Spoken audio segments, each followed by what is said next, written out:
Good morning. आओ आज हम लोग सब मिलके समास पढ़ते हैं। समास, है ना। लोगों को मन में होते हैं, सभी को समझ में आता है ना कि समास कितना डिफिकल्ट होता है। आओ आसान से शब्दों में, आसान सी भाषा में हम लोग समास पढ़ते हैं। तो देखो समास कैसे पढ़े जाते हैं। उसके लिए पहले हम लोग पीपीटी खोलते हैं, ओपन करते हैं, शेयर करती हूँ आपके सामने।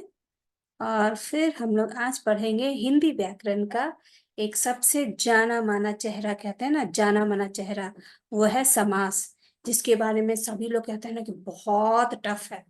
आज हम लोग आसान से करेंगे। तो समास क्या होता है? सम प्लस आस। मतलब कि जो बड़ा सा वर्ड है ना, सम प्लस आस। समास का अर्थ होता है कि जो बड़ा सा वर्ड है उसको छोटा कर दो। ठीक है, संक्षिप्त करने की जो प्रक्रिया होती है वो समास कहलाता है। ठीक, सो आप लोग देख सकते हो समास शब्द का अर्थ क्या है? संक्षिप्त करने की प्रक्रिया। मीन्स इतने लंबे चौड़े वर्ड को ना लिख के, ना बोल के उसको छोटा नाम दे दो। ओके, जैसे कि होता है ना अनेक शब्दों के लिए एक शब्द। तो उसमें क्या होता है, अनेक शब्दों के लिए एक शब्द मीन्स उसको एक शब्द डाल के सब्स्टिट्यूट करते हैं। बट यहाँ क्या होता है ना, जो वर्ड है ना उसी को छोटा कर दे, उसी को श्रिंक कर देते हैं। तो हमारा वो प्रक्रिया समास कहलाता है। ठीक है, फॉर द एग्जाम्पल आप लोग देख सकते हो। समास क्या है? हवन के लिए सामग्री। ओके, तो हवन के लिए सामग्री, इतना लंबा चौड़ा सा वर्ड है। इसको हम लोगों ने क्या किया? हम हवन सामग्री। ठीक है, तो ये छोटा हो गया। तो वही छोटा जो हो गया है, ये लंबा चौड़ा सेंटेंस का बदले में जो छोटा वर्ड है वही समास कहलाता है। और इसको हम लोग ने कैसे छोटा किया है? बीच के जो विभक्ति चिन्ह है ना के लिए, उसको हम लोगों ने हटा दिया। ओके, तो मतलब कि कोई भी वर्ड का बीच का जो विभक्ति चिन्ह होता है उसको हटा दो, तो उसमें से जो छोटा कर दो वो बन जाएगा समास। हवन सामग्री हो गया। नेक्स्ट वर्ड आप एक उदाहरण के लिए देख लो। कमल के समान नयन है जिसके, अर्थात श्री राम। तो ये हो गया कमल नयन। तो अगर हम लोग एक कमल नयन भी बोलेंगे तो पता चल जाएगा। ठीक, तो वो हो गया समास। नेक्स्ट है नियम के अनुसार। तो नियम के अनुसार, इसमें से हम लोगों ने क्या किया? के को हटा दिया और अ को यहाँ म में जोड़ दिया। तो अ प्लस अ, जैसे संधि में आप लोगों ने पढ़ा होगा ना, अ प्लस अ क्या होता है? दीर्घ संधि का हुआ ना। तो वैसे यहाँ भी थोड़ा सा वो भी फॉर्मूला ले आया, तो बन गया नियमानुसार। ठीक है, तो ये जो छोटा करके लिखा है यही हो गया समास। ठीक है, तो समास क्या होता है?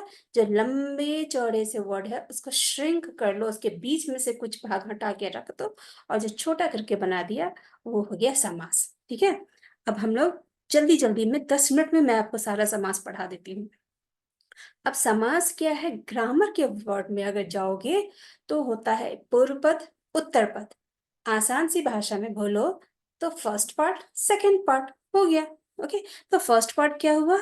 हवन हो गया फर्स्ट पार्ट, सामग्री हो गया सेकंड पार्ट। ओके, और ये दोनों तो इसी तरह से ग्रामर की भाषा में हवन हो गया पूर्व पद, सामग्री हो गया उत्तर पद। ओके, तो ये हो गया उत्तर पद। तो समास में पहचानने का, अब ये क्यों बताया गया है?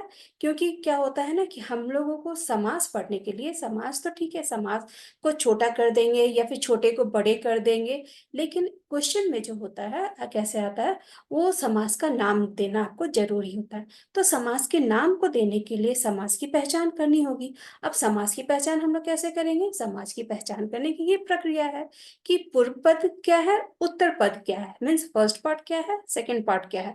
अब दोनों में से, मीन्स कोई भी वर्ड में से जो फर्स्ट पार्ट पूर्व पद, सेकेंड पार्ट उत्तर पद, वो कौन सा इंपॉर्टेंट है, तो एज पर द इम्पोर्टेंस समास का नाम हुआ, समास का सेग्रीगेशन हुआ है। ठीक है, तो जैसे कि फर्स्ट किसी भी वर्ड का क्या होता है, फर्स्ट पार्ट इंपॉर्टेंट होता है तो वो उस कैटेगरी के समास में गया है।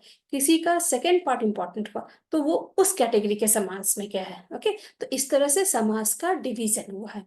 लेकिन डिवीजन कितने रूप में हुआ है, तो ये तो जानने के लिए हमें देखना होगा कि समास आखिर कितने तरह का होता है। राइट, तो हम लोग यहाँ देखते हैं समास कितने तरह के होते हैं। बताओ, समास होते हैं, ये देखो समास के भेद कितने तरह के होते हैं? 6 भेद होते हैं। सबसे पहले क्या होता है? अव्ययीभाव समास, फिर तत्पुरुष समास, कर्मधारय समास, द्विगु समास, द्वंद्व समास, और फिर अंत में आता है बेचारा बहुव्रीहि समास। बेचारे के साथ कितना अन्याय हुआ, सबसे लास्ट में वो आ गया। कोई बात नहीं। तो ये हुआ समास, ठीक है। तो समास का शॉर्ट में मैं आती हूँ, बताती हूँ आप लोगों को, जो आसान से शब्दों में कम समय में आप लोग समास को अच्छी तरह से सीख जाओगे। समास फिर से मैं थोड़े से रिकैप करती हूँ। समास क्या है? शब्दों को श्रिंक करने के लिए, मीन्स छोटा करके लिखने की जो प्रक्रिया होती है, मेथड होती है, वो समास कहलाती है। और वो मेथड क्या होती है? बीच में के जो विभक्ति चिन्ह, मीन्स कारक के चिन्ह होते हैं, के, का, कुछ भी होता है के लिए, तो उसको हटा दो, वर्ड को जोड़ दो, वही हो गया समास, ठीक है। समास को पहचानने के लिए क्या करना होगा? समास को पहचानने के लिए हमें तो पहले ये देखो कि समास कितने प्रकार के हैं। तो समास हमारे पास 6 प्रकार के हैं, राइट। समास हमारे पास कितने पास है? 1 2 3 4 5 6 प्रकार के होते हैं। अब ये 6 प्रकार में कौन सा वर्ड कौन सा समास में जाएगा, उसको जानने के लिए हमें ये देखना है कि कोई भी समास का पूर्व पद मीन्स फर्स्ट पार्ट, उत्तर पद मीन्स सेकंड पार्ट, कौन सा इंपॉर्टेंट है। तो चलो भैया, ये पूर्व पद इस समास का फर्स्ट पार्ट इंपॉर्टेंट है, तो इसको अव्ययी भाव में डाल दो। अच्छा, ये सेकंड पार्ट इंपॉर्टेंट है, तो इसको कर्मधारय में डाल दो। कहीं कहीं क्या होता है ना, फर्स्ट ना सेकंड कोई भी इंपॉर्टेंट नहीं होता, एक नया सा वर्ड बन के आता है, तो वो किस में जाता है? वो भी किसी और समास में चला जाता है, वो मैं आपको बताऊँ, ठीक है। तो ये हमारा समास हुआ। नेक्स्ट, इसी तरह से समास को जानने के लिए हमारे पास कितने सब प्रकार के समास हुए? 6 प्रकार के समास हुए। अब आप जाओ, आओ मैं बताती हूँ समास को कैसे पहचानना है, क्या करना है।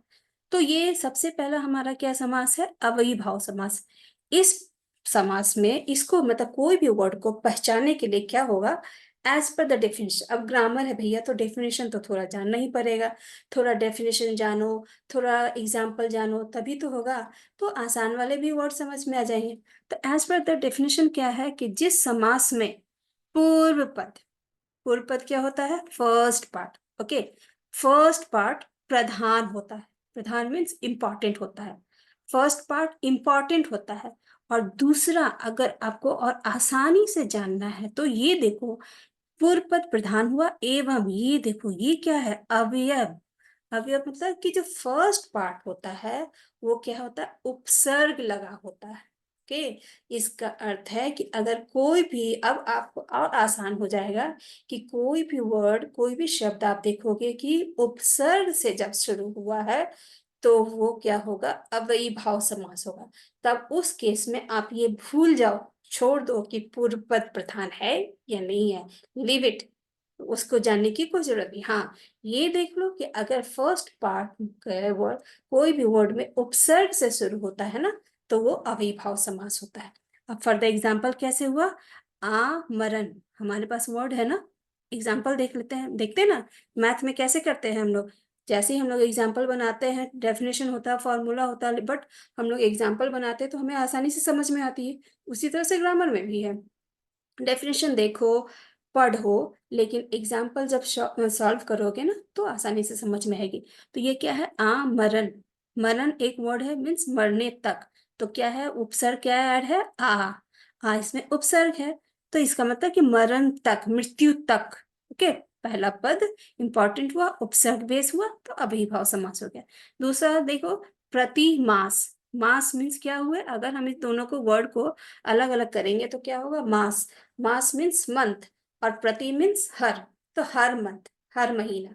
तो प्रति उपसर्ग हुआ, और महीना क्या है? हर means as per every month, right. तो इस तरह से दोनों मीन्स पहला पद इंपॉर्टेंट भी हुआ, और आसान से शब्दों में कहें कि पहला पार्ट उपसर्ग बेस्ड है, तो वो अव्ययीभाव समास होता है, ठीक है। तो अव्ययीभाव समास को पहचानने के लिए क्या करेंगे? अगर हम देखेंगे कि किसी भी, ध्यान से लेकिन देखना, कोई भी शब्द उपसर्ग से शुरुआत हुआ है तो वो अव्ययीभाव समास हुआ है, ठीक है। जैसे कि समुद्र, समुद्र तक, प्रत्येक मास, प्रति मास तक, ओके। तो ये हुआ है हमारा अव्ययीभाव समास का, समझ में आ गई। नेक्स्ट हमारे पास आता है, अव्ययीभाव समास के बाद हमारे पास आएगा तत्पुरुष समास। अब बच्चों, तत्पुरुष समास के लिए आपको कारक को पहचानना जानना जरूरी है, ठीक है। तो क्यों? क्योंकि ये जो कारक के जितने भी चिन्ह है, जैसे कि हमारे पास कारक के 8 भेद है, उसमें से फर्स्ट वाला कारक और लास्ट वाला कारक को हटा दो, और बाकी जितने कारक 6 कारक हैं उसका यूज यहाँ होता है। हम लोग तत्पुरुष समास में कारक के चिन्हों का इस्तेमाल करते हैं। तो बच्चों अगर कारक के चिन्ह आपको याद है तभी तत्पुरुष समास को समझने में आसानी हो जाएगी। तो जैसे कि आपने देखा कि अविभाव समास को समझने में क्या करेंगे, उपसर्ग को पहचानना है। उसी प्रकार तत्पुरुष समास को पहचानने के लिए जानने के लिए क्या करना है, कारक के चिन्हों की जानकारी होनी चाहिए। ठीक है। तो इसमें अब ग्रामर, अब इसका डेफिनेशन क्या है वो भी देख लेते हैं। इसका डेफिनेशन है कि दूसरा पद प्रधान होता है। दूसरा पद मीन्स सेकेंड पार्ट प्रधान होता है। अब कैसे सेकेंड पार्ट प्रधान होता है, जैसे कि समस्त पद है गंगा का जल, तो जल किसका है भैया, तो जल गंगा का है, कि कोई भी नाला का नल का नहीं है, ये गंगा का जल है। तो जल की प्रधानता किससे आई है, गंगा से आई है। तो इस प्रकार दूसरा पार्ट सम ये प्रधान हुआ और उसके बीच में कौन सा चिन्ह लगा हुआ, का। तो ये जो का है वो कारक का चिन्ह है। ओके। तो इस तरह से हमें कारक के चिन्ह को भी जानना होगा और दूसरा पद को प्रधान मानते हुए ये हमें समझ में आ जाएगी कि तत्पुरुष समास है। ठीक है। नेक्स्ट हमारे पास आता है, ये सारा कुछ देखो आपको तत्पुरुष समास का ही उदाहरण है। तत्पुरुष, संप्रदान तत्पुरुष, जैसे कि संप्रदान कारक का चिन्ह क्या होता है, के लिए। ठीक है। तो यहाँ क्या है वर्ड, सत्याग्रह। सत्याग्रह।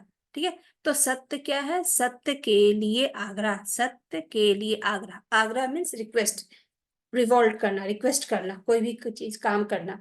तो क्या काम क्या कर रहे हैं, आग्रह किस चीज की कर रहे हैं, रिक्वेस्ट किस चीज की कर रहे हैं, सत्य के लिए कर रहे हैं। ओके। तो दूसरा पद प्रधान हुआ और दूसरा क्या है, यहाँ पर संप्रदान कारक का चिन्ह है। तो इस तरह से मैंने बताया कि कारक के पहले और अंतिम भेद को हटा दो, बाकी 6 कारक के चिन्ह को जान लो, तो आपको तत्पुरुष समास समझने में आसानी हो जाएगी। ठीक है। तो ये हो जाएगा तत्पुरुष समास का उदाहरण हम लोगों ने पढ़ा। नेक्स्ट हमारे पास आता है तत्पुरुष समास के बाद ये हमारे पास आते हैं कर्मधारय समास। क्या है हमारे पास, कर्मधारय समास। कर्मधारय समास क्या होता है ये भी हम लोग देख लेते हैं क्या होता है। पहले तो as per the grammar, grammar things, grammatical way, हमें डेफिनेशन पढ़ना जरूरी है ना। उसके बाद आसान सी चीज पढ़ लेंगे। तो जिस समास का पहला पद, अरे यहाँ तो पहले ही बता दिया गया है आसान वाली चीज।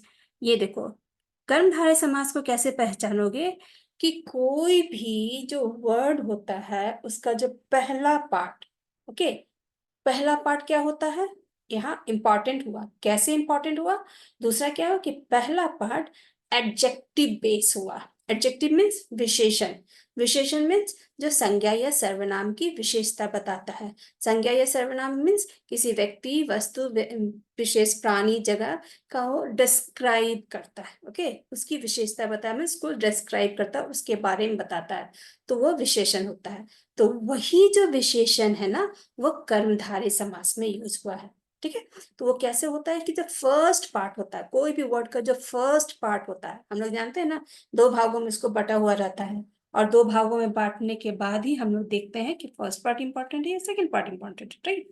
तो यहाँ कर्मधारय समास में क्या होता है, जो फर्स्ट पार्ट इंपॉर्टेंट हुआ, और किस तरह से इंपॉर्टेंट हुआ, वो एडजेक्टिव बेस होता है। तो जब एडजेक्टिव बेस होता है, विशेषण सबको आसानी से समझ में आ जाती है, तो वो कर्मधारय समास होता है। फॉर द एग्जाम्पल कैसे हुआ, ये देखो, महाजन। महाजन। ठीक है। इसको कैसे विग्रह करके क्या लिखे हैं, महान है जो जन। जन मीन्स इंसान। अब इंसान की विशेषता क्या है, महान है, वो बहुत ग्रेट है। ओके। तो वो महाजन हुआ। फिर महान है जो पुरुष। महापुरुष मीन्स कोई एक व्यक्ति विशेष, कोई एक पर्सन, जो पुरुष मीन्स कोई एक आदमी क्या है, वो महान है, तो महापुरुष। कमल नयन, कमल के समान नयन। नयन मीन्स आंखें कैसी हैं, तो कमल के समान है। ओके। तो फर्स्ट पार्ट क्या है, वो एडजेक्टिव बेस है। तो बस हो गया। अव्ययी भाव समास में क्या है, फर्स्ट पार्ट उपसर्ग होता है। तत्पुरुष समास को समझने के लिए कारक के चिन्हों को जान लो। कर्मधारय समास के लिए फर्स्ट पार्ट एडजेक्टिव होता है। हो गया, पता चल गया समास क्या होता है। ठीक है। ये हमारा हो गया, 3 समास तो हमने इतने जल्दी में पढ़ लिए। लोग कहते हैं कि समास भी इतना टफ है, कैसे पढ़ेंगे, क्या करेंगे। अब देखो नेक्स्ट हमारे पास क्या आता है, कौन सा समास आता है, द्विगु समास। द्विगु समास को कैसे पहचानोगे, कि जिस समास में प्रथम, इसका भी पहला ही पार्ट इंपॉर्टेंट होता है, और इंपॉर्टेंट हुआ तो हुआ, और क्या होता है ना, उसमें नंबर होते हैं, संख्यावाची होते हैं, ओके, नंबर बेस्ड होते हैं। तो हो गया द्विगु समास। लो भैया, ये भी बहुत आसान है, इसको भी समझ में आ गई। इसमें भी क्या है कि फर्स्ट पार्ट नंबर बेस होता है। फॉर द एग्जाम्पल, पंचफल। पंचफल कैसे? पांच फलों का समूह, पांच क्या है? नंबर है। चौराहा, चार राहों का समूह, group of the four way, four, okay. तो चार मीन्स चार, फोर।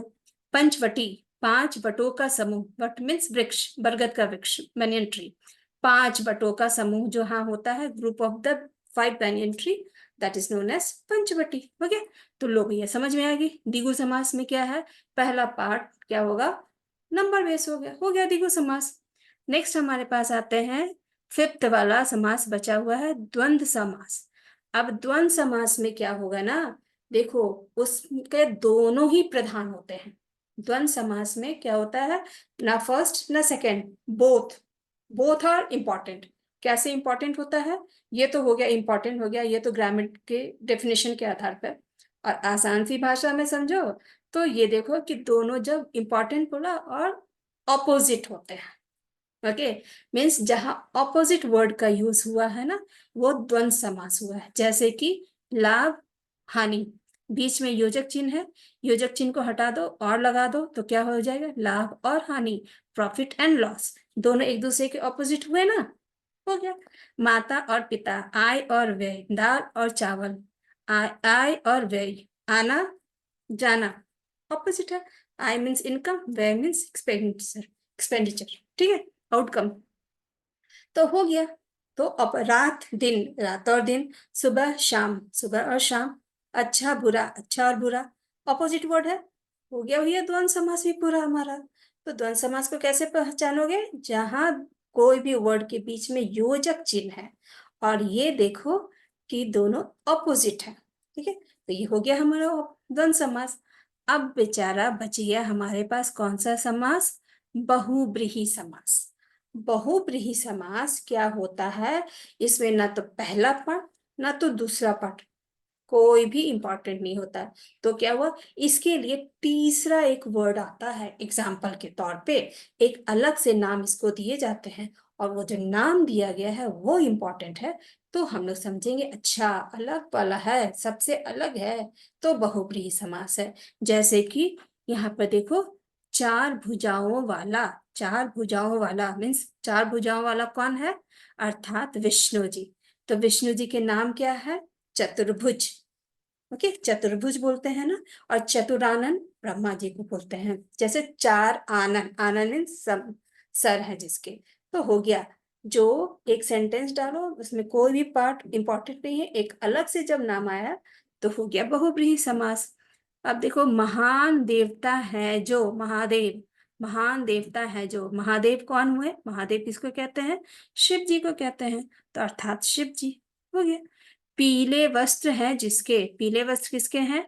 आपने मीरा के पद में पढ़ा होगा ना, पीले वस्त्र किसको धारण करते हैं? कृष्ण। तो कृष्ण का अलग नाम। तो ये पूरे में क्या हम लोगों ने सीखे? चार भुजाओं वाला, अर्थात, मतलब अर्थात फॉर द एग्जाम्पल, ओके। तो चार भुजाओं वाला तो विग्रह किया, इसमें से ना पहला ना सेकंड दूसरा कोई भी पार्ट इंपॉर्टेंट नहीं हुआ। इंपॉर्टेंट क्या हुआ? एग्जाम्पल देके, अर्थात मीन्स एग्जाम्पल देके जब तीसरा नाम स्टार्ट किया ना, दिया तीसरा वर्ड एग्जाम्पल पे दिया, वो इम्पोर्टेंट हो गया। तो बस हो गया हमारा समास कंप्लीट।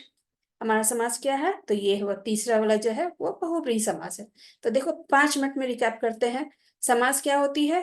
बड़े शब्द को श्रिंक करो, उसके बीच के विभक्ति चिन्ह को हटाओ और छोटा कर दो, वो हो गया समास। समास कितने प्रकार के हैं? समास 6 प्रकार के होते हैं। पहला समास क्या होता है? अव्ययीभाव समास। अच्छा, अव्ययीभाव समास को पहचानने के लिए क्या करना है? उसके जो वर्ड में देखेंगे उपसर्ग है, अव्ययीभाव समास हो गया। फिर दूसरा क्या है? तत्पुरुष समास। तत्पुरुष समास को पहचानने के लिए क्या है देखेंगे? अच्छा, कारक के जो 6 होते हैं, पहला नहीं लास्ट वाला भी नहीं, बाकी जो 6 होता है कारक के चिन्ह का यूज हुआ है, तो वो हो गया तत्पुरुष समास हो गया। फिर आता है कर्मधारय समास। अच्छा, जिसका पहला पार्ट एडजेक्टिव बेस होता है, कर्मधारय समास हो गया। द्विगु समास, अच्छा अच्छा अच्छा, जिसका पहला पार्ट नंबर बेस होता है। द्वंद्व समास, जिसमें ऑपोजिट वर्ड का यूज हुआ है। और बहुब्रीहि समास, जिसके लिए एक अलग ही एग्जाम्पल दिए गए। ठीक है, तो ये हमारा समास कितने कम समय में और कम शब्दों में हम लोगों ने समास किया है। तो ये हुआ हमारा समास। होप आप सबको समाज समझ में आया होगा। और कहते हैं ना, जिस तरह से मैथ है उसी तरह से ग्रामर भी होता है। मैथ में आप लोग फॉर्मूला पढ़ते हो, डेफिनेशन पढ़ते हो, फिर एग्जाम्पल सॉल्व करते हो। उसी तरह से इसमें आप समझने को तो समझ में आ गई होगी, ज्यादा से ज्यादा एग्जाम्पल सॉल्व करोगे वो भी आसान हो जाएगा। तो ये होता है समास, आसान है, टफ नहीं है। ठीक है, होप सभी को समझ में आया होगा। धन्यवाद।